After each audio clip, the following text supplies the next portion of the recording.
கலையாத கல்வியும் குறையாத வயதும் ஓர் கபடு வாராத நட்பும் கன்றாத வளமையும் குன்றாத இளமையும் கழுபிணியிலாத உடலும் தலியாத மனமும்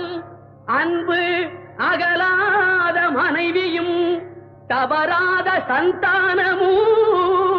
தாழாத கீர்த்தியும் மாறாத வார்த்தையும் தடைகள் வாராத கொடையும்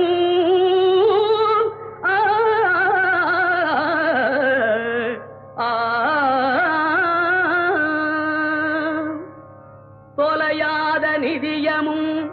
கோணாத கோலும் ஒரு துன்பமில்லாத வாழ்வும் குய்யனின் பாதத்தில் அன்பும்